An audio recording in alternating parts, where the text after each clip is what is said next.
firstly, what are you doing on here? And secondly, we don't use that anymore, Patrick. Oh, sorry. No, we do. We do. Backed by popular demand.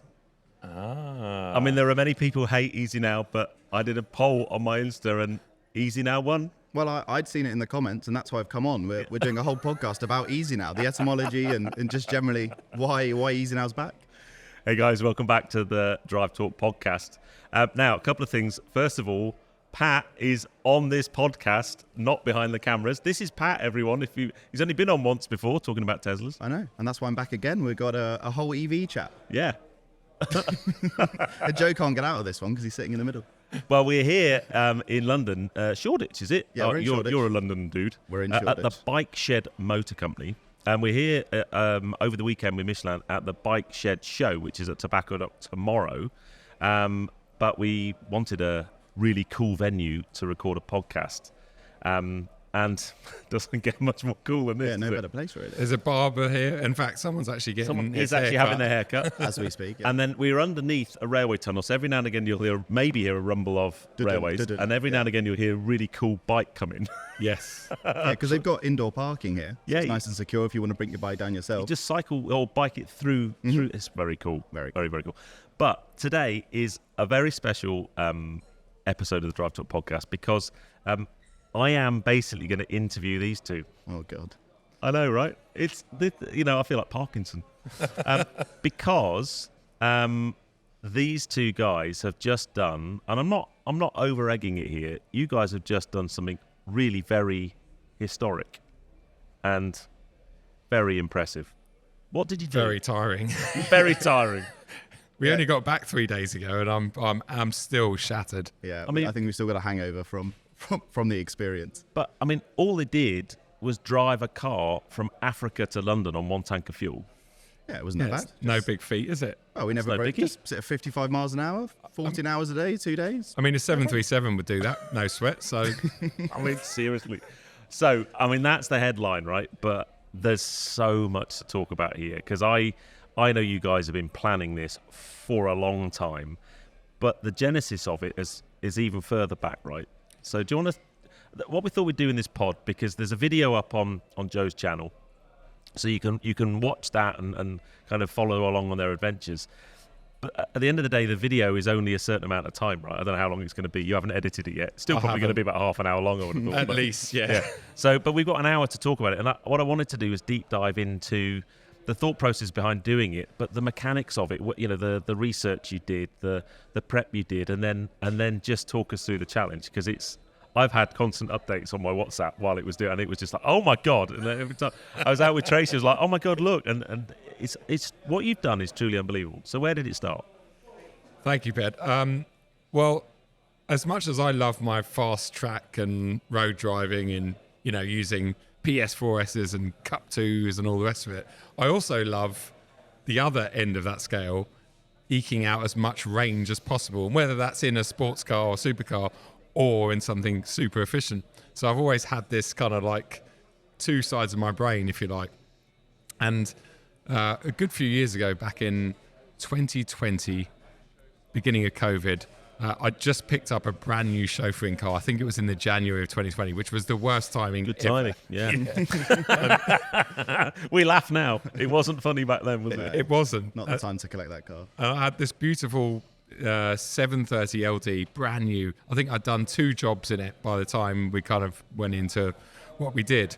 So I had this car sitting out, and I thought, I've got to try and utilize it a little bit and do something with it. And then I thought, you know what? It's got a big fuel tank. It's very efficient. Let's try and do a long distance challenge. So I planned that for a while. And by the time I actually did it, there was various lockdowns. We weren't allowed to go into Scotland, etc., etc. So I ended up just basically going around the bottom of the UK. And I managed to squeeze out, in far from ideal conditions, 901 miles. I didn't ever run it completely dry, but I got to 0 range. Which in a 7 Series is nuts. It is. And a long wheelbase 7 with every option. I mean, it was a lovely car. Fast forward a few years, and obviously Pat and I have known each other for many, many years. And he showed a lot of interest when I did that back in the day. And then I started talking to him and various other people about doing it again, but in a in a regular wheelbase because it's lighter and a bit more efficient, but actually doing it in more ideal conditions as well, not just around a rainy winter's day in the UK in traffic. And it was dreadful. So, yeah, back in, 2022? Yep.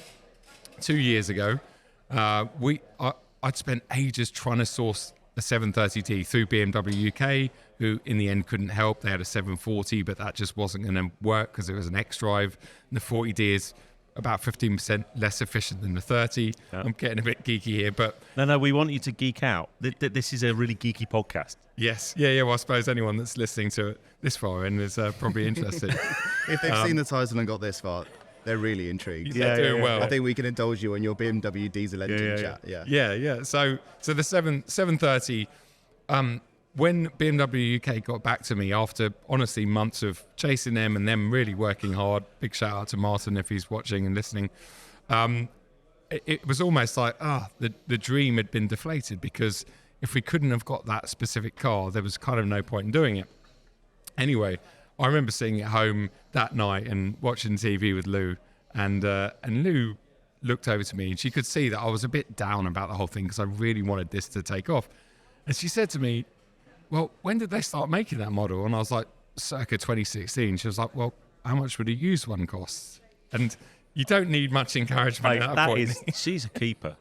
I just remember I've never picked my laptop up so quickly, open it up, and I'm looking through. And you already had about 4 saved. I might have already been looking. And so anyway, I found this car, and I know a lot of people probably won't believe me, but the cheapest and best spec one, i.e. the most basic spec, it was not an SE, I can't remember what it was called, but it wasn't like an M Sport. It was a base spec one with the smallest wheels, which we wanted. It was at Bury BMW in Chiswick, which obviously I've got a good relationship with Bury, and so I managed to get about another £1,000 off it, but it was already priced pretty well, £26,000. So when I got that car, and then Pat and I endured on taking that particular 7 Series from London to Madrid on one tank of diesel. Wow. And well, I'll let Patrick continue for a bit because my voice is going, but how did that go back, and what prep did we do in order to do that? Yeah, well, I think that particular model of car was super important. Had a big tank from memory, as well as being pretty efficient. I think we ended up averaging 65-ish mpg across the 1,060 miles we did. Yeah, range left over. Yeah, 1,030 or 1,060. I mean, before we set off, the only modifications we did was change the OEM tyres, I can't remember even what they were, to Michelin's e-primacy, which a couple of years ago were a brand new tyre. And the e-primacy tyre, for those of you that don't know, is the most efficient tyre. It's up to 7% more efficient than other tyres. And we're talking about like branded, proper high-end tyres. So we needed a tyre that was not only going to be reliable, give us grip, and last the trip, but also give us as little rolling resistance as possible, because that's what we need. And a lot of people misinterpret the e-primacy because they think it's an electric primacy, but it's not. It's efficiency. So it's good for every car, really, in that sense, if you're trying to eke out range. So we put them on it, and that was kind of all we did. Prep-wise. Yeah, I mean, we even ran air conditioning. It was a pretty relaxed journey down, to be fair. Yeah. It really wasn't the hardcore journey that maybe you would expect and that we have then come to do now. It was pretty chill. I mean, we did take it quite seriously in terms of we wanted to start in central London. It was important to us that it was London to Madrid. It was the centre of London. We stayed next to London Bridge, wasn't it, that area? Yep. We went across the bridge to start the journey. Well, in the morning, I mean, typical, and Pat's probably fed up with me in my, I was like, we got up at like 4 a.m., I think. 4 a.m., we were in the car by 4 a.m., and I was like, Pat, even we're on the south side of the river, but literally on the river, and I was like, Pat, we've got to drive over the river to the north side to start there and drive back again, just so we can get the shots of us Joe going just wanted over the visual of going over the Thames. So. And Pat's like, really? Like, it's 4 o'clock in the Did you morning. get the drone up? No, not quite. I wish we had. So we started in the centre of London, and we went to the centre of Madrid, and that was like I said, it was important to us that the video title, as today's day and age, You can't do as much clickbait anymore. People try. It doesn't necessarily work anymore. Garner the can you same not? views. Oh. You shouldn't, because people really want to. There's people delivering on like rebuilding insane cars nowadays, and the content out there is crazy. So you kind of, if we're doing London to Madrid, You've got to live you don't up want to it. anybody in the comments being like, oh, well, that's not London. That's just outside the M25. That's Madrid Lane in Yeah, Surrey. exactly. Yes. It's like you need to make sure it's exactly what the title says we deliver. Because I've recounted I've said a few times to friends and stuff. Oh yeah, my mates, they drove from London to Madrid on one tank of fuel, and everyone goes, "What? Yeah. You can't do that." Yeah. So now I've got to go. Yeah, they've just driven from Africa to London on one tank of fuel. It's a good test actually, because I remember again going back to then 2 years ago, Patrick and I were obviously telling a lot of people, including yourself, and whether they were like, you know, experienced petrol heads like yourself or people that aren't into cars whatsoever, didn't matter who you told.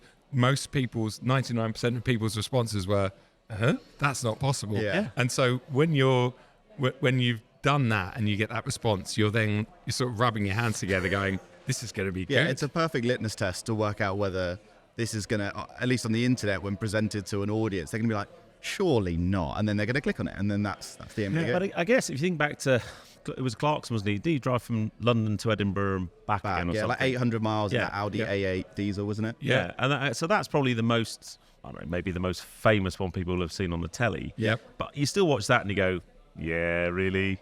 Yeah, maybe. But yours, there's literally no, cheating, no underhandedness. Do you know what? Almost, at all. and I think this will come on to like how we ended up doing this second challenge, was we got there with range left over. Which is the computer didn't say 0. The computer gave us a range. So we 96 miles of range. We left hadn't even over. depleted the tank as such. So that, at least with me, and I'm sure Joe's the same, it ate me away for the last 2 years. That's why this challenge was so important. Because you knew to us. you could have gone further. Well, because we don't know how far we could have gone. We did London to Madrid, brilliant. But honestly, like, where could we could have got to Malaga or something. I don't know where you could have got anywhere. We have no idea. We did that trip in one solid day. Yeah, like which 23 was and a half hours. A long day. Yeah. And hence the one we're going to talk about, the most recent one we did over 2 days, because it would have been impossible to do one day. But thankfully I had Pat on the 7 Series trip, because I was knackered by the time we crossed over into Spain. The weather was bad. It was getting dark. Yeah, over the Pyrenees was a real challenge. I started seeing things, so we pulled over, and then Pat got behind the wheel, and within 5 minutes of taking off and Pat behind the wheel, I was shouting at him to stop, because there was animals in the road. There was no animals in the road. There was nothing in the road. But I was It's a funny point now, but Joe was genuinely, like, that's not over exaggeration. Like, he thought I was. You got exits on motorways. You've got the central reservation that then splits. Yeah. Joe thought I was driving into it at points, and he would be shouting at me to stop, because he thought, but he's just in and out of consciousness. It was, and I was fine, fortunately. Like, good. Obviously, on all of these things, I know we're going slower than the speed limit, but it genuinely is. You have to concentrate probably as much as you do on a track day. It is not something where you can just relax and chill. No, it's obviously like any road trip. You can relax into it, but you have to really be on it, because you've got lorries overtaking you. You've got like a lot of things you need to take precautions of. Yep. So it was important that one of us at least had to be right in rain. Otherwise, we would have had to stop. And that doesn't affect the MPG, but that trip, like Joe said, we wanted to do it in a day. It was possible to do it in a day. I want to come on to driving technique in a bit, actually, because there's a few questions. I know when you did the first one, but the thing I do want to say as well is one of the reasons that, well, apart from company, Pat's along, is the way you filmed that second challenge was really clever. And I when you said you were going to do this one, I'm in my head going, how the hell do you film that? Yeah. I mean, you think, well, it's dead easy, because you just drop. It's because it's such a long period of time. You've got a story to tell. Yeah. That's 36 hours, 40 hours long, and you need to condense that down into, I don't know, half an hour maybe. Yeah. So that must have been a real. Yeah, well, working that out, even just things like batteries and stuff. I presume you've had everything hardwired in. But. All of the GoPro's been hardwired in for sure. Yeah, the GoPro, even then, because they're running for so long, some were going flat, even though they're hardwired in, they're slowly losing, because it's all filmed in 4K, or one of mine, which is a slightly older Hero 10, that overheated once or twice. But I think, the prep work of going off on a trip like this, now I think even more so that we'd already done it once, the prep work was more of a challenge than the challenge itself. Yeah. And that sort of falls nicely into looking at what vehicle we're going to Yeah, go in. come on then. So where the hell did the idea? Oh, I know. Let's drive from Africa to London come from, and then what are you going to drive? I don't know if you want me to start on this, but I think Joe probably parked the idea of doing any more economy runs in his head for a little bit. And my first thing was like, well, that was cool, but like, what's the world record? Like, surely that's like, if we're going to find like physically what's possible, well, the Guinness World Records, along with some documented articles, is probably the best place to start. So went on the Guinness World Record website. There is a record. It's 1,580 something miles by two Croatian men back in 2012. And that is the record in a production car. It's in a 1.6 litre VW Passat. Okay. Funnily enough, the same car we bought. Oh, Yes. I was going to say, is it not triggered by the fact that that Pat's just bought the Passat wagon? Well, I think my Passat was probably a product of this whole experience. I wanted a really sensible, boring car. And having done all this research, I was like, well, if I'm going to get a boring car, I might as well get like a comfortable and a sizable one that I can get equipment in for work, for filming videos. Yeah. But also, like, if I'm going to go sensible, I think we're all a bit like to the extremes. Like you'd rather have like an RS product Porsche if you could, kind of thing. It's like, well, I'm going to get the most sensible car humanly possible. Yeah. So I bought a 1.6 diesel 2018 VW Passat Estate in this process before we bought our challenge car. Yeah. Unfortunately, that car has a 60-litre fuel tank, and the car we bought has a 70-litre fuel tank. So my car couldn't do the challenge. It could do the MPG because it's the same engine and gearbox, but it couldn't do the challenge because you've got 10 litres less of fuel. Right. And that's where there was this specific era at the end of the... So what's yours? Yours is a B8, isn't it? Yeah, I think so, yeah. So B7. 2018. So it was a B7 era. They did 2011 to 2014 was that era of car. 1.6 TDI Blue Motion that just happened to have the bigger 70-litre fuel tank, which we've seen now is an Audi part. So it's out of the A6 Ultra, which was also a car that Audi did back in the day, which was like, I think it was a side or byproduct of their winning Le Mans cars. So it was like this is their longest distance car. So they made this specific fuel tank for that Audi that then Volkswagen used in this Passat. And anyway, all those ingredients together ended up producing this ridiculous car that does ridiculous miles, really long geared as well. So it's a manual 6-speed, 6th gears. You know, it's very, very long, so you're not revving high. So we needed, so at that point it was like, right, well, this is the car we need because we need to go for the best, right? Yeah, if there's any car to buy, surely you buy the best. And if we can't reach world record status, which is insane, that at least we know we're in the best place.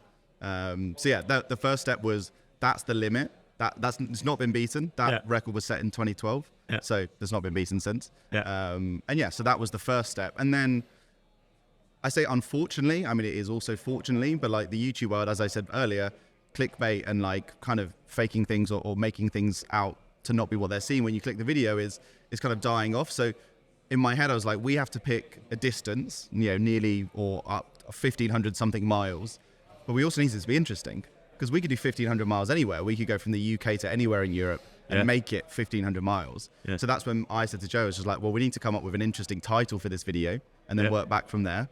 And after a bit of Googling, we came up with Africa to London. I pushed Pat back a few times on that because I personally, because it was 1450 to London. It's a lot. And I was just like, mate, we're not going to do it. Like, we're going to get to Reims and run out of petrol. Yeah, and that's what I didn't want. I was like, I don't want to, even though it's still big as storyline, I don't want to break down in northern France. And the amount of times I was like, let's just do like Porto or somewhere in Portugal or just somewhere that was like 100 mile closer that I thought we could genuinely do. But Pat was like, no, we've got to do Africa to London. That is the premise. And obviously, look, we're in Africa. We're in Morocco. Yeah. Morocco's the north of Africa. We're also in Tangier, which is the port town. Yeah. We are staying a mile from the ferry. Not even. So like, we're not driving a few hundred miles in Africa. That's not the point. Oh, I thought it was South Africa. No. That's next. Oh, man, that's come on. Yeah, that's your next challenge. Yeah, Gonna do that in an EV on one charge. Yeah. But no, so it was like, we've got the YouTube title. It's engaging to an audience. But part of that, there is difficulties in that. The dream scenario, and we spoke about this a lot, was, go to like somewhere there's perfectly flat motorways. Croatia is quite a good place for perfect toll roads, flat motorways. The world record, they weren't allowed to use the same road twice, so they couldn't just go up and down the same motorway. Okay. They did have to drive around, so it was realistic. Yeah. But for us, it was like, well, hang on, we've got to drive out of like a small little town onto a ferry, or getting onto a ferry, like anything static with the engines rolling or slow speed is not efficient. Yeah. We've then got to get onto a ferry, we've got to get off the other side, we've got to go out of another town. And as we found out, and we'll come on to, like that first day and the journey, there's a lot of incline. Like Spain and France There's a mountain or two in the way, isn't there? A couple of mountains, just a little bit, and Small then hill. the weather and stuff. But I think before we talk more about we the gotta talk journey, about I think it. we need to rewind to the car. So you worked out, right, I need to buy a Passat. It's got to be this particular one with this particular fuel tank and this engine. Piece of cake to find one of them, surely. Yeah, how many were online, Joe, when we looked? I think there was 12 on Auto Track. And how many did you go and see? We saw probably 12. 6 of the better looking of the 12 group. Most of those were in Birmingham, and I mean that was a waste of a trip. And were how nails, many yeah. of those were shit boxes? All of them. Like, mate, they wouldn't have made it to Folkestone. Well, we'll come on to Don't that say later. that, But they were terrible. I mean, we're only talking about cars that were like $3,000 to $4,500, Yeah, $5,000. and as we've said before in other podcasts, the used car market, the sea's risen. The worst cars now that used to be £500 are a few £1,000s. Yes. So we were finding those cars. And it's quite funny though, because you're talking about doing this ridiculous challenge and driving all this way, and you're not thinking about a car that's like $100,000. You're looking at spending like less than $5,000 on the car, which makes it even more cool. Yes, well, I think that It was part of the allure for us, for sure. it was. I think before it was like 7 Series. It's like this luxury limo that can do this distance. That's also impressive, isn't Yeah, it? It's like that. But then it's like, but now you're literally doing it in a very affordable car. Yeah. And it's that old and that affordable, but yeah, it can do those kind of distances. But yeah, so we shopped around, and then we ended up going to eBay, and every day Pat and I were sending each other links, and poor James was also getting the stitched last time up we with it. did a podcast, you were then going off up to Birmingham to see one. Look at some of the cars. Yeah. And James just happens to be a bit of a VAG group expert as well. So, I mean, honestly, when you talk about nerdy, James knows everything. So That's our point was- man at Michelin, by the way, for those of you who don't know. yeah, he's here with us now, and he was.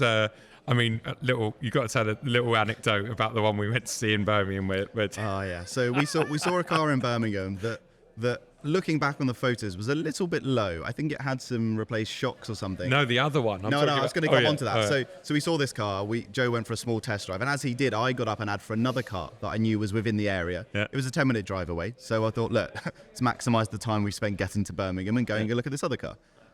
We got to the other car. James had given us some tidbits of like what to look for, and we were also like kind of live sending him videos. Yeah. And James sent us a voice note back after showing him a video of the second car and said, just make sure that the person who's selling this car isn't in earshot. I'll leave a few seconds. Run away. And that was probably a good sign to not buy that car. I think we definitely lent on James's expertise there. Yeah, and then we found one on eBay up in Yorkshire. Yeah. It was a red one, looked really clean, one owner, and we're like, we found it. And this was putting a time frame on this because Patrick and I had booked out these 8 days. We've got it all cleared by Michelin, which we'll get onto in a second. And we're now like 2 weeks out from the trip Yeah, or something. and we don't have a car. And we don't have a car. Oh my We God. booked everything, but we don't have a car at this point. So we found this one up in Yorkshire. It was a red one owner, looked really good. Yeah. We were just about to go and pick it up the next morning, and with all the cars, we were doing an HPI check, and I did an HPI check. Anyway, 5 years ago, it just miraculously lost about 30,000 miles, and then since then, it hadn't put on 1 mile, and so obviously that had been clocked. So anyway, then it was you that thought about. Yeah, well, we had Ben on the podcast. Yeah, we Yeah. went to the Car Volco. From the Car Volco. Yeah. And I think Ben said off camera, off the podcast, like, oh, if you guys ever need anything through auction sites, let me know. I've got the logins. Like, I do buy and sell cars for clients and stuff. So Genius. So I was like, Big well, shout out to Ben, by the way. Yeah, Yes. massive We're shout coming back. Without this, it wouldn't have happened. But yeah, I said to him, look, pretty niche, but like, do you fancy looking at your auction platforms to see if you've got any 2011 1.6 saloon Blue Motion VW Passats available at all? And within 20 minutes, he found a lovely car that I then sent to Joe and I sent to James, and it all kind of checked out. It had good mileage, one owner, some service history and everything with it. But it was still on an auction website, so it was still sight unseen. We couldn't go see the car. It was at British Car Auctions. I mean, you can tell what happened next. Yeah, so then I think it was happening the next day or 2 days later or something. So we had a online sort of Zoom call. I've never been so excited about not just buying a car, but I've never been so excited about the process. And all these cars are going through, and this guy was going. So you're on an online Zoom call while the auction was taking place. While the auction, and I was that's just so like, cool. Like a proper car auction. I was like, Ben, what's he actually saying? Ben's like, I've got no idea either. Like, literally, this guy's just going. And so we're watching all these cars go through, and they're churning, aren't they? It's not like I've watched a lot of like Harry's, like Bonhams or something like and that. it's like They spend 10 minutes on each car, £500,000 going once. This was just like gone. Anyway, there's the Passats getting closer and closer. Pat and I are like, I'm actually sweating at this point. I'm like, and we're like, right, we've got a top 4.5. I'm not going to pay more than $4.5 That's it. Like, anyway, it was started at 2.3, right? 2-3, yeah. And so 2.3. So obviously we put in automatic bids up to $4.5, and we have a bid at 2.3. Going on, bump sold, and that was it. It's the shortest auction I've ever seen. It was like we were the only bidder, and it honestly lasted 5 seconds. Nobody else was interested at all. See what they missed out on. Well, and there's a buying fee as well for the auction, like a British car auction. I think it's like £500 or £600. So it's about £2,800, but still well within what our budget and what we wanted to get. So then, thankfully, James again had organised with one of Michelin's sort of very regular partners, Elite Garages, who are mostly based in the south of England, that they would do a proper overhaul, check, service, etc. on the car. So, and that was happening literally a few days later. Well, we collected the car the day before. In terms of having timelines, like, normally you drive a car for a bit, check, see if there's any issues. Well, we picked it up from the auction, drove it to a hotel, met James, and the next morning took it to the garage to get serviced. So do you want to talk about how and why Michelin got involved? I mean, the obvious reason is you're a brand ambassador, right? And we do the podcast with them, but... Yeah, I think a lot of it stemmed from the last video that we did with the 7, with the e-primacies on it, what we've already talked about. And I think that spiked a lot of attention from Michelin, from James, and, they loved the positivity from that, and they could see that not only we benefited from it, I think they did too as a brand. It was a great endorsement of that tyre. So naturally, when we were thinking this up and we started seriously talking about it 6 months ago, probably when the planning started, we got James on board, and Michelin thankfully also got on board, because I think when we did the last video, that was also sponsored, but a lot of people were like, oh, why does it need to be sponsored? It's just driving down there and back. And it's like, no. Oh, wow. You've got no idea how expensive this trip is, actually. Like, well, Pat was on the road, which we'll get to, for 8 days. I was there for 4 or 5 days. You were sunning yourself in. Joe flew in as talent. What? And, Drive down? Yeah, Joe is the talent. Yeah. I'm flying in. Like, seriously, I'll see you there, peasant.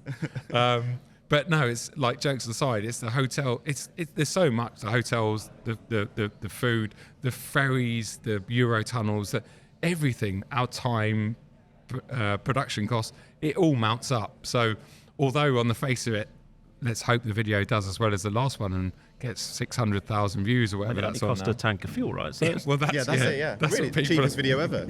That's 2 tanks, one there and one back. That's it. Yeah. But yeah, so we're very grateful to get Michelin involved. So they help financially, and they also help by providing us with some e-primacy tyres for the car. And that's kind of where it got interesting. So when we got to Elite Garages, they did a full service. I think it was a gold service on the car. Plus change the timing belt and a few other bits and pieces, rear disc pads. But overall, to be fair, Brian... Wheel bearings or? No, wheel bearings are fine. Brakes and discs, they did. Yeah, and that was really...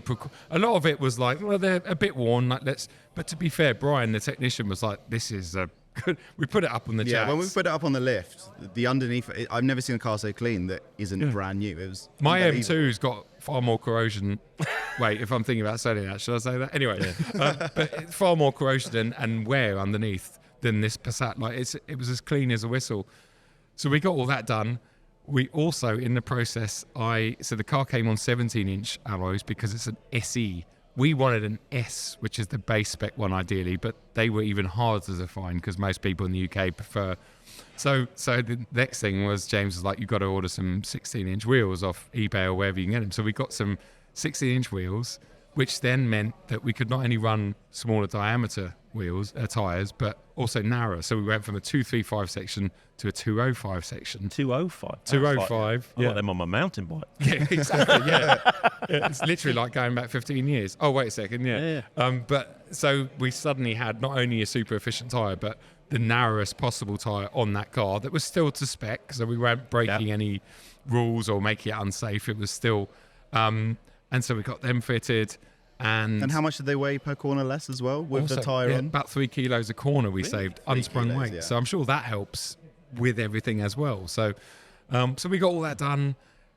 Then I went away on holiday for a week, literally, and you went away for whatever. And so the car hadn't been used too much. Then you got back. Yeah, and I probably did 500 miles in the car. Took it to my dad's, like just in and I live in London, so driving around slow speeds, but then also taking it up the M1, up the motorway, and I was trying to get some indicative figures on economy, and hitting like late 60s into 70s is what my personal car can do as well. Yeah. But not the numbers we needed to see for the challenge, but I wrote that down to just, it's traffic, and generally the UK really doesn't give you a long enough run on a motorway to kind of get those figures.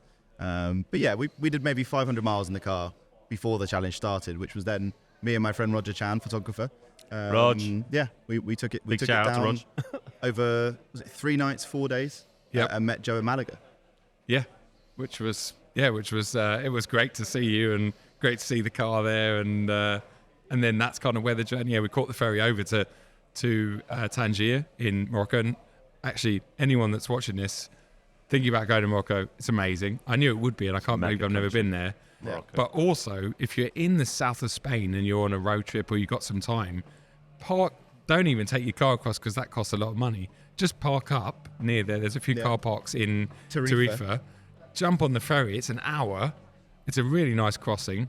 And spend the day there or spend a day and a night there, because I thought in my head that Tangier would just be a typical sort of port town, little bit industrial and not real Morocco, but actually couldn't have been further from the truth. It was a properly nice place. You felt like you were in a very foreign country, and it was just great. It was awesome to get away. Taste as well, isn't it? Food was The food was amazing. amazing, very cheap as well. And also, if you do want to take a car, it's definitely important to say that the ferry crossing and the border controls and stuff was no more complicated or stressful than like going on the Eurotunnel. Yeah. It really wasn't that bad, like on the shuttle. No, it was all pretty straightforward. Are you going to share with us what happened on the way down?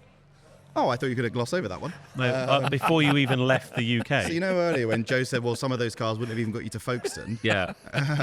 Well, this car didn't get us to Folkestone either, initially. Can we just let me just before you remind, how much did you spend on the car? 2,800 after fees. Okay, remember that number. What happened, Pat? So me and Roger were journeying out of London, hour and a half into the trip on a very relaxed drive down there, normal motorway speeds, don't need to be economy on that part of the journey. The car just stopped working, went into limp home mode, engine warning light, coil light, pulled over just before an exit of the motorway, unfortunately. Luckily, full hard shoulder, not a smart motorway, so we're very safe. Good. We could get 10 feet away from the car, hazards on, and called a recovery truck. I just have to caveat that though, because I don't want this to look bad on Elite Garage's behalf. Now, this is a 13-year-old car that underneath the skin and within the engine, there could be any. When you're buying a car that's that old, there could be anything that's wrong with it. They didn't deconstruct the car. They didn't deconstruct the car. They replaced the things that we asked them to replace as a precaution. And that were visually... and they visually checked everything and ran the car. Yeah. And it was running like a dream. And there's so many things that could go wrong with a car like that.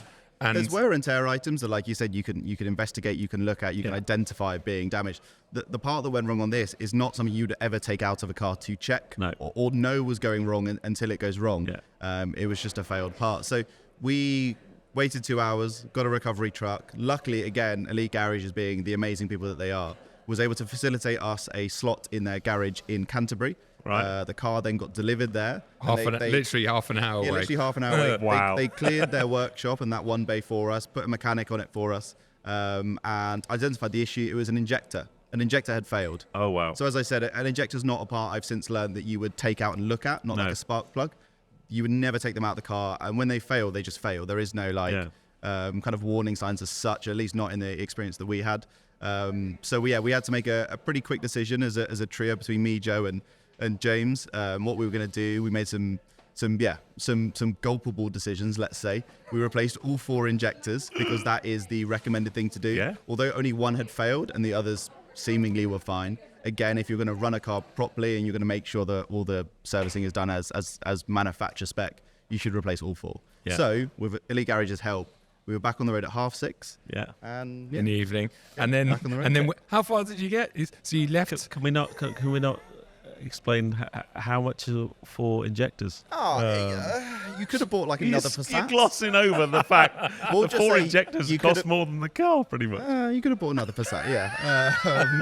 But that Passat might have had bad injectors too, so you would have been... This is true, yeah. And we must caveat as well, if we are going to talk about that, the reason why the injectors were expensive was because we had to buy them from a VW garage, right? So a official we needed VW them garage, there and then. because we needed that day. Yeah. If we could have bought them 24 hours later, same original part, like not a third-party part, but the same original part from another place, it would have been half the price. Oh man! But like I said, it was a big gulp and a few discussions to make all this happen. And what we had invested up until that point, it was worth taking the hits. But the reason I want to talk about it is because it's one of those things you probably want to gloss over, but actually it just shows the commitment you got to the project. Yeah. And these things happen, right? And I don't, people will watch that video because it might not make it into the final cut of the video because it it didn't happen on the challenge. No, there's no camera. Just on the way down. These are the things that happen. So you're in Morocco. Yes. Pat sat on top of a camel taking shots for the gram. Yeah, so we got, just to briefly summarize getting down there, very relaxed, sitting at motorway speeds the whole time. The car was perfect. Yeah. Like sitting at, 80 something miles per hour in France, down to 70-ish in Spain. Every point, perfect, through towns, through cities, low speed, high speeds. The ride quality, even Roger Chan was yeah. I mean, Roger gets like his hands on Bentleys, and Roger knows a good car. Yeah. And he was there, and he was like, "Mate, this thing's so comfortable," because obviously we've got the 16-inch wheels and the big sidewalls on the e-primacies, so that's all adding to this amazing comfort. And the car went back to Clermont as well. So Michelin HQ, that was our first spot. We got there at 3:30 in the morning after our detour to Canterbury. And luckily, from that moment, we were able to keep on schedule, so there was no further incurred costs and stuff, which was great. But yeah, the car went back to the Michelin HQ, which was cool. We got some photos in front of La Aventure where we got some of this merchandise. Yeah. And the audience can get some too if they want to go on the website. Yeah, it's put a link cool in stuff. Including that Bibendum down there, which came on the journey with us, didn't it? Yeah, he was, how chilled was he? He just sat back there, didn't say anything. Well, he took the middle seat so he didn't get car sick looking through the windshield. Yeah, it's amazing. But anyway, to jump forward, so I picked up Joe in Malaga. We made it to Morocco. Ferry was very relaxed. We get to Morocco. And then we have to fill up the car, don't we, for the last time, the night before? Yeah, and this is where, again, Pat had done the research. And this is where it's almost like you don't want to tell the audience because you don't want to give away the secrets of how to get the most out of most cars. Now, even though this car is publicised as having a 70-litre tank, which is a big tank for a Passat-sized car, it actually has a lot more than that. And I'm not talking about just the actual tube that runs down into the tank. That's probably a litre or, I don't know, a litre and a half. But you researched that they managed to get, the record breakers managed to get 77 point something litres into that Passat that they did the world record. So we knew that our car was also capable of that. But yet, when I'd filled it up at almost empty, when I picked it up from the auction, it clicked at like 62 litres. Yeah, and you nearly had a panic attack. I was like, because you thought we bought 60 litres. We bought one with the wrong tank. Yeah, can you imagine? I was like, I can't even tell James this. Like, what are we going to do? Like, quick, Pat, put a jerry can in the boot. Yeah, exactly. We're going to have to get around this somewhere. But anyway, as it happens, so when we're in Morocco, we're filling up the night before, and we didn't even plan the route to the closest petrol station, which was about 400 metres from the hotel, but we'd chosen the one above the hotel, not below it, because then we could roll down into the hotel. You have no idea how anal we had to be about this. How anal he we'll get onto that soon, but he was an arsehole on the trip. Like, honestly, it was like having your granddad next you're to you. doing 57. Yes, we can't do McDonald's because it's 100 metres off the road. We're going to have to go to the petrol station that's 75 metres off the road. Like, honestly, don't park there, Joe. Oh no, we've got to reverse it out. It was like painful. I don't miss that at all. But So we'd gone to this petrol station and we'd filled up. Well, we hadn't filled up. So in Morocco, you go to every petrol station we saw, which was a lot. They're all like a Service petrol station. Service You petrol have an station. attendant that comes over, says how much fuel do you want? Do you Yeah. want it tanked or do you want X amount of litres? Yeah. And So they do you it go- for you. So we're driving to London, so fill it up. Fill it up, yeah. But it was like knowing already that he's going to fill it up, he'll get a click, maybe two, and then walk away Yeah. from it. So then we're like, right, let's pretend that I want a photo in front of me. We're tourists. So the guy was like, yeah, you take over. So they're going click, click, click, click, click, click, click, click. And the guy's like, and there's a big queue of traffic There's behind us. beeping in the queue at this point. Like people are like, and the guy's like, it's a busy okay, road. you have to finish. But thankfully, we'd filled a 10-litre jerry can of diesel as well. So we'd clicked away for a couple of minutes. We then rolled the car down to the hotel, parked it on a hill, because we're thinking if you park it down the hill, that should maximise the tank capacity. We then this is all like, honestly, we were there for an hour at the side of the road with this jerry can, pouring it in, and the first couple of litres just go straight in, like no worries. 3, 4, I reckon 5 litres, and then it starts filling up. And I put it, and I was like, that's it, Pat. Pat's like, no. I'm there shaking the car. We're We've got the gonna- fuel cap off. I'm shaking the car to get all the air out of it. We're going to wait. And we did. We waited. And it disappeared, disappeared. yeah. We put another bit in, waited, disappeared. And no word of a lie, we put the entire 10 litres of diesel in there to the point that it was sitting there and it wasn't moving. We sat there for an hour at the side of the road. It was like, you think that's it? I think that's it. We worked out to be about 75 litres in our heads with what And was the car remaining. had a little bit of fuel left in. We still had Yeah. 25 miles suggested range out of the car Yep. at something like 60 mpg. So it had some fuel left in it. So we reckon we definitely got as much fuel into that car as physically possible, which the world record says is 77 litres. The first thing you did in the morning at 4 a.m. when we came down to catch the ferry that was nowhere near ready because Grandad wanted to get us down there as like as stupid a clock. The first thing you did was open the fuel filler, and there it is. It's still sitting there. Like Yeah, because we got the fuel to be like, we're on level ground now where we parked the car, Yeah, yeah. and the fuel is like sitting in the fuel. So you can see the top of the fuel. Yeah, Oh yeah, yeah, you can see It's- it wasn't it's, pouring out, but it was just there. Yeah. So the cap went back on it, and it obviously doesn't And does fall it- out the side or anything. Asking that, does it matter the grade of fuel? So you can get like V-powered diesel, right? Yeah. So That's what we don't did. have an octane rating in diesel, or I don't know. I'm could not you sure put, if there is can an you put additives in it or anything? Probably We extra? just, put could. we just put V-power diesel. We thought So the best we diesel you checked could. in Morocco, Yeah. and yeah, their Shell stations are the same as seemingly Okay. the rest of Europe. So cheap. Oh my god! it Oh was so my cheap. god, petrol is so cheap. It's like in about Morocco. €1 a litre. Yeah. So V Power. I just That was checked this V-Power as morning. well, yeah. It was 70. It cost 77. Yeah, it was about €1 a litre of V Power. Then we went through Spain. It was about so 150. You drove from this is another YouTube channel. You drove from Africa to London for less than £100. Oh yeah. yeah. Oh yeah, £77. Yeah. You could charge a 100 kilowatt hour battery on an Ionity charger for more than that. Yeah. And get like 200 miles. Exactly. There is no arguing with that, is there? Wow. Okay. So morning of the challenge, right? Yeah. Well, I mean, me and Joe were getting. We stayed in Morocco. I presume for, you didn't take much luggage with you and you just had a really empty car. Oh well, so Joe told me for 3 months leading up to this trip that not to pack anything. So I packed the smallest camera bag with the most compact amount of stuff I could. We'd agreed on the cameras I was bringing. Joe was coming from a press trip, so he had equipment with him anyway, so we didn't need to double up. So I bring my backpack, which has got like the smallest amount of clothes in. Yeah. Joe turns up with what, Joe? Two full-size cabin bags and a massive rucksack, and they're all really heavy as well. Is that with your special clown shoes in? Which I can't remember which. Did- You did he have- did have a did he pair have of your what you Jordans then in? learnt were called Dunks, but they were Timberland ones, weren't they? So- Oh, these ones? No, no, your not blue these ones. Your blue Oh, my ones. blue But ones. no, there was a few sets of shoes, a few different outfits. There was a Lego set. Yes. There was camera equipment to film all the videos Joe needed, plus clothes for the previous trip and this trip. Yeah. So yeah, I wouldn't say it was heavy, like heavy. An it was advantage going downhill. It was enough. less It was of an enough for two. advantage. It was sensible luggage for two people. It was realistic. Let's put Yeah. it that way. It wasn't like Joe's bags were heavier. He didn't bring like. Well, you did buy some coffee actually. That was Yeah. half a kilo. That probably knocks off a few miles. Yeah. But no, we were sensible. We had realistic luggage for Yeah. two people on a road trip. Yeah. So you set off. Yep. Set off. Got to the ferry port very early. Way too early. Well, they said the car got. they said in the summer You have to arrive 90 minutes beforehand. So we arrived 90 minutes beforehand. Literally, there's no one even there. Turns out we were like one of 12 people getting on the ferry. So there was probably no need. Yeah. We got the car, they x-rayed the entire car. So we had to jump out of the car and they put like a big, those giant truck x-rays you see down. Yeah. So they did that. They're probably sitting there going, how much diesel have you got in this? It's a big black hole at the diesel. Yeah. It's going all the way up the tube. Yeah, that's a bit excessive. Are you sure that's diesel?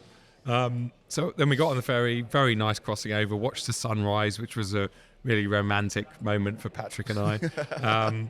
And then got off the ferry. And that's kind of where the real challenge, as it were, started, because at that point, we had a 17-hour drive ahead of us or something. Yeah, I mean, Google Maps said it was, 11, 12 or something? Yeah, or I think 13. just under 13 at motorway speeds. At 80 miles an hour. But we're sitting at an indicated 55, 56. Well, no, it should have been 55, but Joe kept creeping it up. So here's my nerd questions then. I've got 3 questions about technique. One's actually to do with tyres. Yep. What tyre pressures you were running? But then also, I remember when you did the first one, my question was, did you use cruise control or not, and how fast did you go? So there's 3 questions for you to answer. So tyre pressure, we wanted to keep it as realistic as possible. We did put the pressures as if the car was full, as opposed to the car was empty. Yeah. So it was about 40 psi off memory all round. Yeah.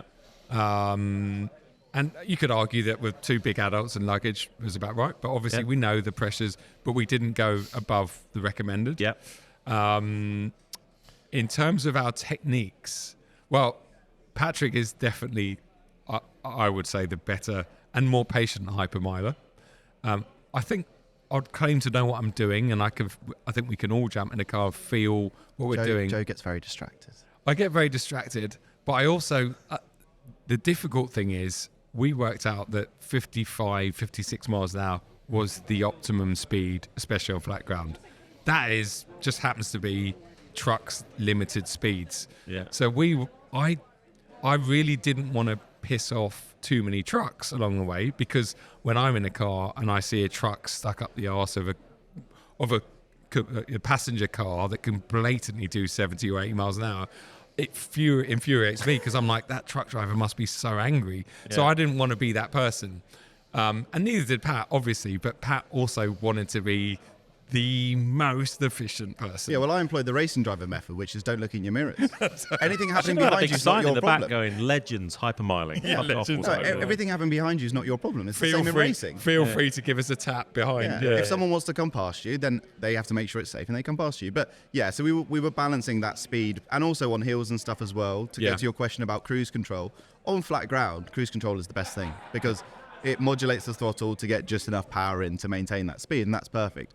However, up hills and down hills is when you can start kind of augmenting throttle usage yourself to maybe get a little bit less throttle usage. Because really, as much as the RPMs, sitting between 12 and 1400 is optimum. It's where the torque is, but also it's where it's most efficient. Really, it's the throttle usage. The throttle usage is telling the car to add fuel to fuel the engine. So the less throttle you can use, the better your efficiency is. Yeah. You're almost bleeding off right at the top of the hill. It's like you get into the brow, you're losing a little bit of speed over the brow into neutral if it was steep enough. Yeah. But as we found, there was a lot, we seem to have a lot of headwind in various places, to the point where you're really facing downhill, and even in neutral, it was just about holding on to the speed. Yeah. But then the nice thing about that neutral, because I think a lot of people downhill in neutral, if you're already at motorway speeds, your car will overspeed and you'll end up going faster with the right wind conditions. For us, the nice thing was that it was kind of impossible to go over the speed limit. There might have been 1 or 2 times where the way things gone red and you're like, oh, we're a little bit over the speed limit.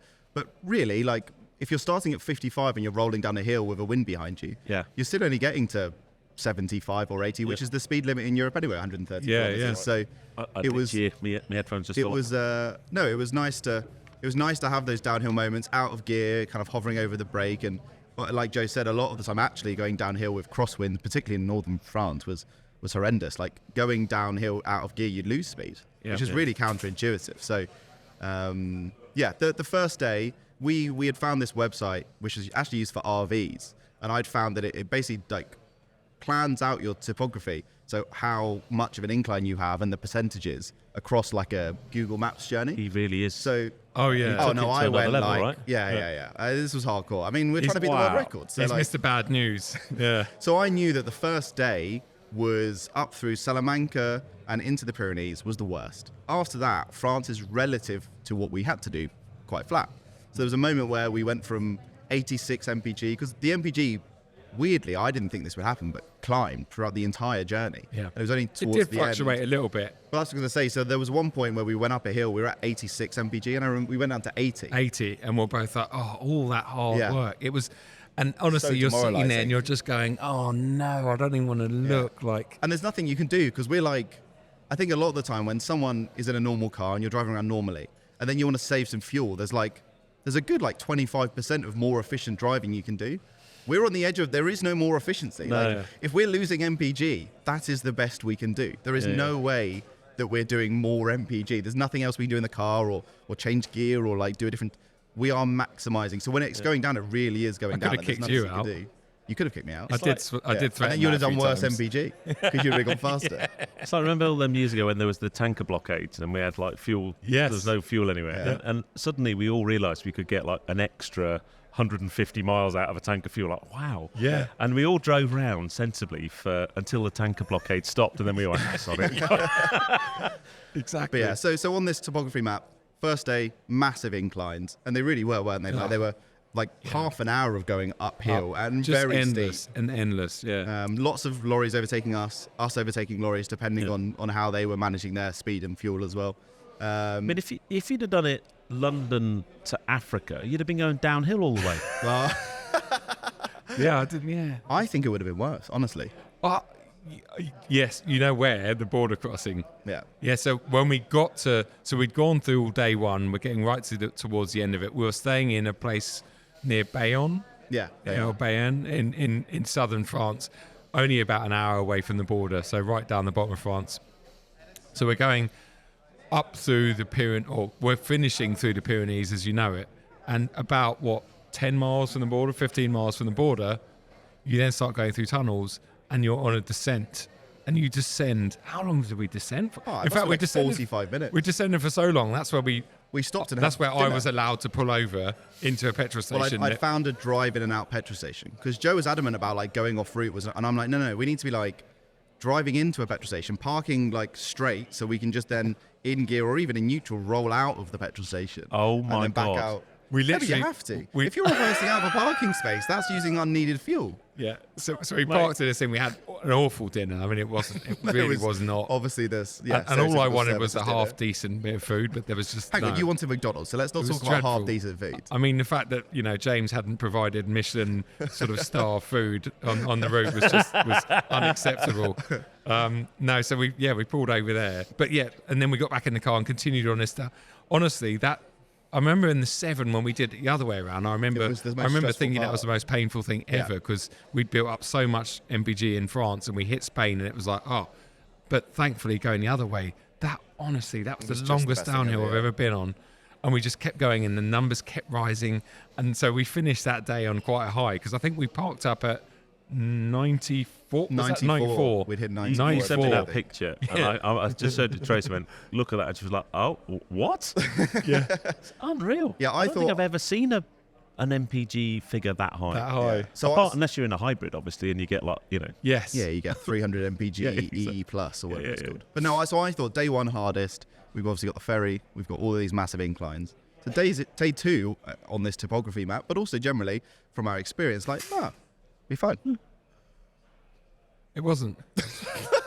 Yeah, day 2 was not fine. We woke up. The weather was okay when we woke up, but as soon as we got on the French toll route, which was literally a stone throw away from where we were sleeping, as soon as we got on there, I was driving, and straight away when you've spent that long in a car, in a familiar car now, trying to fuel save, straight away how much throttle input you put, and you can feel the car under load. And straight away I looked at Pat and I went, we've got a serious headwind. Then we went through, there's lots of wind energy farms down there, and then they were all facing, literally couldn't be. It was like, yes, we've And then definitely got a headwind. 2 hours into the second day, we hit Bordeaux. standstill traffic for an hour. Oh, mate. That was, no. again, it's just so demoralizing because if you're doing, it sounds simple when you say it, but most people wouldn't think about it. You think of a car as just static, idling. Well, your MPG is quite good. It's barely using any fuel. You're not moving. But you're doing 0 MPG because MPG is miles per gallon. Yeah. You're So doing 0 miles for every kept gallon turning the of engine fuel. off, but then every second it would move forward 6 foot. So Yeah. and it was like, And then when you turn the engine back on, you get a bit of a surge of fuel. exactly, Yeah. yeah. So Did you, it's a real did you have a balancing toll point. tag? Yes, We did have toll yeah, tags, so we had, yeah. So that was another thing, how to fuel save for them, but that kind of backfired a few times. The toll tags don't work sometimes. Or there's a limit, there's a speed limit, especially in France. I think it's 30. 30, Yeah. 30. yeah. And we'd worked out in the 7. I think we went through there almost 40. almost 50. Oh, Yeah, I play that game all the time. How fast can it go? It's a great game. Well, it backfired once quite badly for me because I was like, we were doing it 40 quite comfortably, 45, then we got near 50, and I got to a point and I was like, it's not opening. Emergency brake, we kind of like ABS trigger, and the barrier was literally gone up the bonnet. It hadn't touched the car, but it was at the windscreen. And It was to the like point- head height of windshield, yeah. to the point where Pat had actually ducked like this. Pat was ducking. I was like, mate, it's a plastic thing. It's not going to go.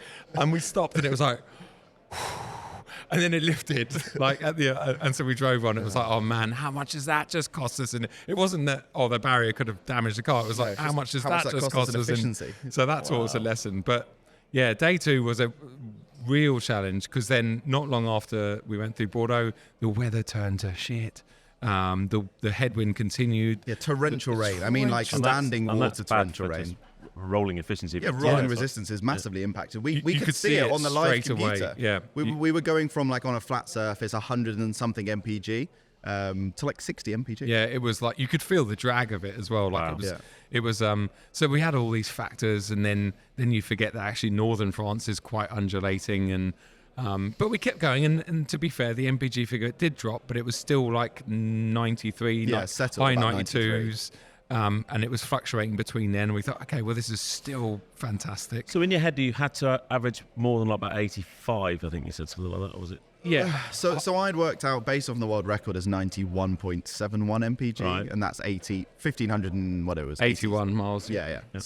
So we've got to do just a bit below that because our distance was about 1500 miles, give or take 50 miles either side. So in my head, I just guesstimated that late 80s would be perfect. Yes. Yeah. So that's what we're aiming for. So we knew we had a bit of room to play with. But what wasn't making sense was we knew we had that room, but yet the range, in fact, for the most of the trip, the range on the trip computer was basically telling us that we're going to get to the Calais Eurotunnel, thereabouts. It was Yeah. going It up was and in down. parity with what Waze was saying. 'cause we set that Yeah, to so Calais. so that was like our gauge. But because of the weather and the conditions and the undulations in northern France, that range started to go below where we needed to be. So then we're about 15 to 20, 25 to 30 miles below, and it was like, oh, this is not And we looking could good. bring that back to like parity or 10 miles one side or the other, depending. If we had a big downhill, the range Yeah. goes, oh, great, you're doing amazing. Like, this is amazing MPG. You'll definitely get there. Yeah. And then you go back up a hill and it goes, nah, you're not going to get there. And then So, we've kind of gone past Le Mans, yeah. and it didn't seem like too much later after that. Maybe it was half an hour, 45 minutes, an hour. Then ding, the fuel light comes on.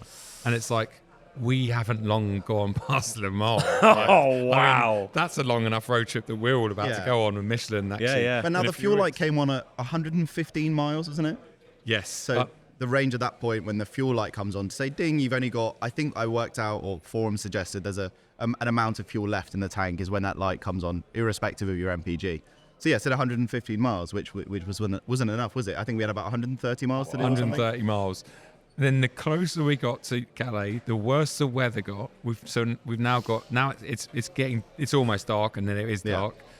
The torrential rain is still there. Then the fog comes in, and when I say You're you looking couldn't- up going, you might upset someone. exactly, fog was we're just really like bad. seriously.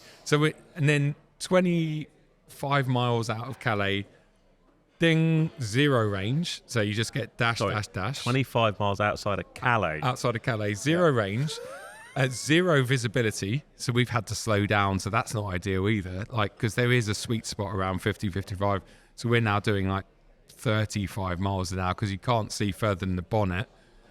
and it was eerie, wasn't it? It was Yeah, really, it's really- and then there's roadworks, really and, eerie. and I'm behind the wheel, and we get to this roadworks, and there's a split in the road, and in my head it was like, okay, well, trucks and slower moving vehicles stay on the right hand side, and faster ones go on the left and onto the other side of the traffic. I thought, these conditions, I always like to stay on my side of the motorway just because of oncoming traffic. It's usually just cones. So I'm like, okay, we'll stay on this side. But as we've gone past, I've looked at the signs, and it's basically said not said junction Calais, only, yeah. not, and then Calais, that one. So then next thing, we're coming off the toll route, and we couldn't get back on it because the up road or the on Yeah, ramp the was re-entry closed. was closed because it was being worked on. So now we're zero range. We're running very close to missing one of the last trains of the night. All these things, me and Pat are like pretty serious at this moment. It went when I say it went deathly silent in the car, we weren't annoyed at each other. We were just it was a stressed. Did situation. anyone swear? Probably There was me. definitely a few swear words, but Joe. Yeah, it was like I said, it was no one's fault as such. It was a moment where we both went silent. I got Google Maps up on my phone. We stopped in a safe place, turned off the car so we weren't using fuel, and we were able to then work out how do we get to Calais, not on the motorway, Yeah. which is not what you want when you've got 0 miles of range. I've just thought, did you have aircon on? No. Oh no, sorry, no, this Oh, whole time. so although- by now the car must really smell. Oh, here we It go. wasn't so much. Oh, well. Yeah, actually, Pat made it smell a few times. So did you? We had our moments. Yeah, we had Our not service too many, fee was thankfully.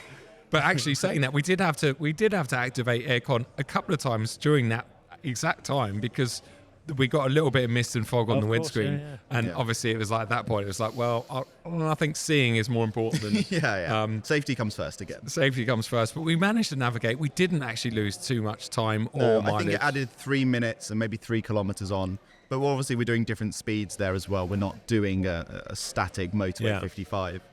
But we made it. We got Onto yeah, the so, track. so then all of a sudden it was like a couple of miles left. Get the cameras on, Pat. We've made this. We're going to roll in. Very worst. Get to the Eurotunnel Run out of fuel on the train. Oh, I was on happy the to- train. Yeah. Well, on the train wouldn't have mattered because at that point we were. To us, it was like if you make it on the train, we're in the UK. yeah, absolutely. We've yeah. already gone through passport and stuff. But we got there. Firstly, how quiet was it? Oh, empty. I've Completely never empty. seen. There was not another car person. There was only one passport thing. Yeah, open. Open, and the guy was just looking. He's looked in the car. Looks at the car. He's like, where have you guys come from? And Pat's like, Morocco. He's like, oh, okay. And then Pat's like, yesterday. He's like, what? and then he's like, You must have on one tank. Yeah, on one tank of fuel. Proceeded to explain the And, whole and then he challenge. said, "Oh, Joe, we're doing it for YouTube." Oh, right, either YouTubers, yeah. Joe. And then he was like, "Oh, yeah, I think I recognise your name." So I said, "Make sure you check this video out in a few weeks, whatever." And then he was telling his colleague behind him, he was like, "These guys are just tuning from one tank of fuel." So we got on the train. Happy days. We're on the train. We're kind of prematurely celebrating at this point, sending you messages and James. And Yeah, well, we've done it. For me personally, it was a very unrealistic challenge. As Joe said, he was apprehensive about the route because it's ridiculous, Africa to London. Yeah. So in my head, for the video and all this investment, we get on the train and we're back in the UK. Yeah. Nobody on the internet is going to be angry. Yeah. We've already done 1,300 and something At that miles. point, it's Africa to the UK Yeah. title. Like, and we've that's completed fine. it. That's brilliant. Like, that's a great video. Yeah. Everything after that's a bonus. So at this point, I'm very relaxed because up Yeah. until that point, it was silent and Yeah. very stressed for that last half an hour when we had 0 And that mile was range. 1370 or 1380, I think, Yeah. miles at that point, which again was And let's face it, you could have had a puncture. You could have had Oh, so many mechanical on things the could have car. happened, yeah. There's- Another yeah, mechanical, Yeah, easy, exactly. yeah. So awesome. Because so remember, I'd driven down there. So we'd done Yeah. nearly 2,000 miles going down there kind of thing, or Yeah. 1,700, whatever the mileage was in the end from leaving the UK, being in the UK. So the car had done thousands of miles before we even came back. Yeah. So you're in the UK, Yep. and then So we got off the train. We had 5 minutes of lovely weather, and then the heavens opened again, Rained again. just to remind us that we're back in the UK. And when I say the heavens opened, it was torrential rain again, The yeah. conditions were horrendous, and we're going up the lovely M20, which is one of those fantastic smart motorways. welcome to the UK. Welcome to Yeah. concrete blocks. Yeah. Which can't do efficiency very well. But not only that, it's a smart motorway. You know, one of those really clever Oh yeah, motorways. the really safe ones. Really Yeah, safe ones especially if you without- ran out of fuel without the Yeah, hard without a shoulder. hard shoulder. So No stress there, then, Pat. I've already got I've already got my reflective vest on. We've got the emergency triangle open and unfolded in the back of the boot. We've got the jerry can. We forgot to say that on our last stop in France. Yeah. We filled up the jerry can again because we knew we were gonna run out regardless of whatever. So we had all that ready. So we're going up the M20. Weather's getting worse, and then there's again things that you don't necessarily. I've done that journey 100 times, but I've not necessarily taken in that there are some big hills coming out of the, from Folkestone. Yeah. So we get to this big one and we're going up there and I'm like, oh my God, this is painful. And I'm looking ahead. Obviously, we're still in zero range. We have been for 40 or 50 miles at this point. And I look ahead and I'm like, Pat, look at those brake lights. And you can just see brake lights for miles. no. And at that point, there's signs, slow lorries for 3.5 miles. And I'm like, there's no hard shoulder. And again, it was one of those moments where Pat and I just didn't say anything. You could cut the tension with a knife. And we're sitting there and then we get towards the top and it's like, okay, well, maybe we could make the M25. Because in my head, it was like, if we cross over the M25 or under it, as it were, then we're in London at that point. And to put in perspective how unrealistic getting to London was, we hadn't planned getting to London. No, and also there was no navigation. Your There was zero range was on 30 miles before Calais. But, Yes, even exactly, even when we started this challenge, in my head I was like Marble Arch, like that kind of esque is London. Yeah. And Joe was like, no. So we were like, we'd roughly decided that once you're inside the M25 and the car's been charged with a ULEZ charge, you're in London. Yeah. But we hadn't actually planned how to get there. So on the train, we're working out, okay, M20 into A20. And then, we set a waypoint that was just the other side of the M25. Yeah, that's where we celebrate getting into London. And at that point, it's like, well, we've got to keep going. Okay, let's really get into London. So Patrick navigated us down to Westminster Bridge. We've gone over Westminster Bridge. Again, it's like 28 days later, or whatever that film was. There's no one around. Because it's like 1 a.m. now. Yeah. Really foggy and a bit eerie, actually. So now we've really made it to London. We're in congestion charge now. We're in congestion charge. We are. Big Ben's in front of us. We go. And it's like, right, what next? Let's go and do a bit of car spotting. Because at this point, we're convinced we're 75 miles into the zero range now. So it's like, it is going to run out. Let's stay in London because if it does, we just pull over. It's easy. It's nice to say. So we started doing some car spotting around Knightsbridge, went past Harrods and all the rest of it. Then Pat's like, well, let's head out and pick up my car because I'd left Pat's car at the airport in Terminal 1 and 2. Heathrow. And 2 and 3. So we then headed out on the A4, not the M4, to avoid the elevated section because, again, it was like, I'm not breaking down on that elevated section. I'm going out on the A4. So we've gone out on the A4. We get out to Heathrow. Bloody thing's still running. So at this point, we're at 1,450 odd miles, I think, by the time we got to Heathrow. And this is where Joe employs his chauffeur knowledge, and we start doing the perimeter roads of Heathrow Airport. There's the Northern Perimeter Road, which can be busy in the day, but at 1:30, as it were, there in the morning, there was nothing because Heathrow's closed, basically. And it's a perimeter road that runs across the top of Heathrow, and there's a nice big roundabout at each end. There's one set of traffic lights, but they're normally green. Yeah, and it's a 50 limit road on each way. 50 limit road. So we just thought, right, let's just start hitting that. So, and it's exactly a mile each way as well, which was fantastic for the. So we've done about 15, 20 laps, no exaggeration. Wow. And I just turned to Patrick, and this was like about a minute before it ran out finally. And I turned to Patrick, I was like, what the beep are we doing, mate? Yeah. And we just both burst out laughing. Also, by this point, I'd also set a lap time. Because I was just like, well, we might as well just see if we're averaging like the same laps. Because I was just bored. I mean, at this point, we could have gone, because the ambition was London, everything after that was like a massive bonus. Yeah. Obviously, if we just sat on a motorway and kept going, maybe we could have gone a little bit further. Turn around and gone back. For us, the challenge going through central London was over. I just wanted my car back and to go home at that point. Yeah. But we also wanted the car to. There was no way we were walking away from the challenge. Not without after the the 7 Series where it didn't run out. And we never found out how much further it could go. We were like, this car has to run out of fuel. Yeah. So we just kept it. And then I think it was the very next we'd done. I don't know. I should look back, but I think about between, I'd say, 22 and 30 laps of up and down. We got pulled into the last roundabout, and as I'm exiting the roundabout in like 6th gear at 30 miles an hour, it suddenly goes, duk, duk. And I looked at Pat, I was like, did you feel that? He's like, yeah. Get the cameras on, get it, because we got time. Like, get the cameras on. So we put the cameras on, And then suddenly it's running normal again. It's like, oh, well, I think we're running out of fuel. Then this coil light comes on, ding. It's like, oh my God. And this is workshop fault light. Workshop fault Same thing light, I had really. when the car So went obviously wrong it's before. starving the engine, and the ECU's going, what's happening? And 10 seconds later, the clutch seemed to get heavy. Then the power steering went, and All the lights on the all dashboard the went off. lights came on like a Christmas tree, and we managed to roll up like it was like a. It was a like perfect spot, really. It was like an emergency vehicle, like, you know, like the pavement went down. It was just, literally just there. I just saw it on the left. I was like, going up here, power steering. I was like, up the thing. And we just celebrated, didn't we? We're like, Yeah. yes, I've it's never been more died. excited to run out of fuel. It was such a relief. Because it meant, Such a it relief. meant we could finally go home. go home, yeah. At exactly 2 a.m. because Yeah, the dash 2 showed a.m. 3 because it was on French time. So at 2 a.m. exactly, it died 1,484 miles, which Wow. is still 96 or 7 miles short of the world record. But when you Wind and factor rain in the and- wind and the rain and the Also, we undulations, drove through central London at 20 limits as well. Like the last bit of the journey, we lost like maybe 1 mpg. Yeah. And obviously that is an mpg average across nearly 1,500 miles. So it means we were probably doing 50 mpg or something to Yeah. drop that down so much. But Wow. it was, Yeah. I mean, it was a massive you. relief. It was lovely. Also, we at that point wasn't sure, is it going to start if we put fuel back in it? We put fuel back in it. Pat started it, turned over quite a few times because obviously there's nothing in the lines at that point.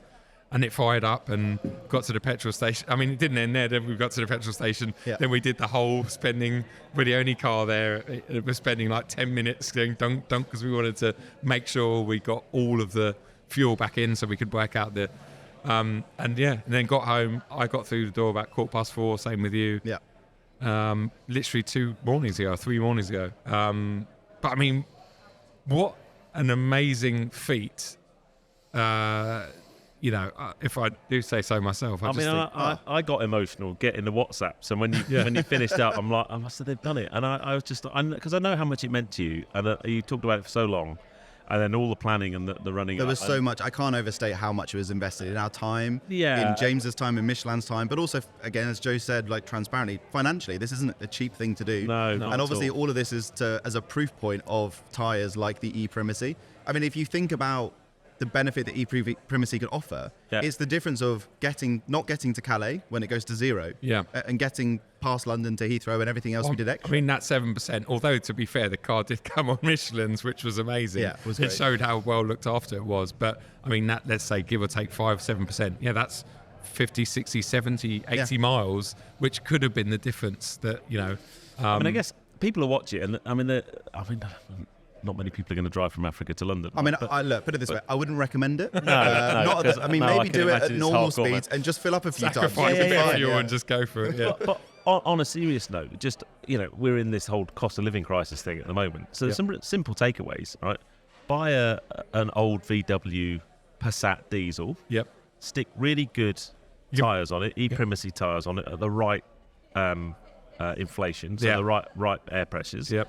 And don't drive, and just think about what you're doing with your right foot. Yeah. Yeah. And you can get 90 plus miles to the gallon, which Exactly. I still And look, think there's a time and a ridiculous. place for electric cars. There's a time and a place for buying a modern car. If you need that, you need the reliability. Yeah. But if you already own an older car, or you're looking to buy a car within your budget range, which means you can only afford older, then with a good bit of maintenance, a good set of tyres, and a bit of sensible driving, you can make that car run well and go forever. And here's the thing to finish up. So how environmentally friendly was that challenge? A $2,500 car that's used its carbon footprint Yep. years and years ago. Yep. You only use 75 quid's worth of fuel. Yep. Okay. Yep. Yet when you got to London, you probably had to pay you less. Yeah. Right? Yeah. And that's the I mean, how Joe owes me ironic. £12.50. Ultra low emission zones. It's like you couldn't have been more. Yeah. I So mean- Sadiq Khan, if you're listening, really? Can we get a refund on that? Yeah. please, if you But wouldn't yeah, mind? but yet the It's road nuts tax is though, right? 35 quid a year, so none of that really. Not road. What's it called now? Road fund license. No. Vehicle exercise duty. Oh, the VED. Yeah. They're getting it away from anything to do with roads because the roads, well, they're not there anymore, are they?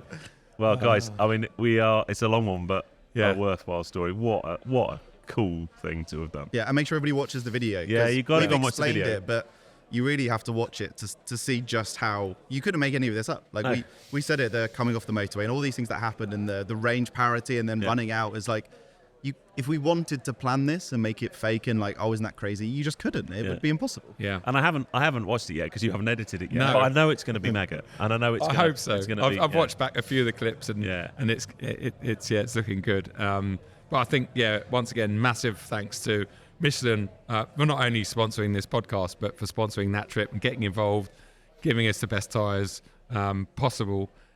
Huge thanks to Patrick as well, because I couldn't have done it without Patrick, physically or you would have kept going over production-wise. the speed limit. So Yes, I would definitely not. I was basically just there as an adjudicator. You Right, were. Joe, is that 55 mpg cruise? Or Thanks to my granddad for coming along. Tell you what, though, because at one point I was going to follow you back in an Audi. I'm so glad I didn't, because I would literally have died. Yes, that it would would have been a bad, boring yeah. trip to document, I think. And huge thanks once again to Elite Garages for not only doing the initial work, but literally, as They Patrick rescued said, us. Like without Yeah. that, and this isn't hyperbole, without that, the whole thing would have had to get cancelled. Yeah. We would have lost We- thousands in costs. we had everything in booked, place. and we'd have had to replan it sometime in the future. And if it didn't work, and I think that again is something that makes this whole trip so amazing, is we were literally down to the hour, down to the wire. Yeah, I was in 20 terms minutes of- away from getting on a train. Yeah. when the car broke down. Yeah. So Big thanks to James again for. If you need any advice and you've got a Volkswagen of any we'll era, put James's WhatsApp number in the just ask, thing. ask Just ask James. He could tell you anything. So the big question is, what's next? Track day. Yeah. The next thing is how much fuel could we use over a certain distance? No, I don't know. We're not doing Watch another. this space. We're not doing Watch another this fuel space. economy thing. Oh, not this in a space. petrol car No. or a diesel car. we'll see. We'll try and maximise something But thanks, Ben, for interviewing us about that. Yeah, no, So- it's quite weird. Actually. And thanks for having me on as well. It's weird Yeah, being no, this. yeah, mate. Yeah, we'll that's, get you on more often. yeah. Get you on more often. That'd be cool.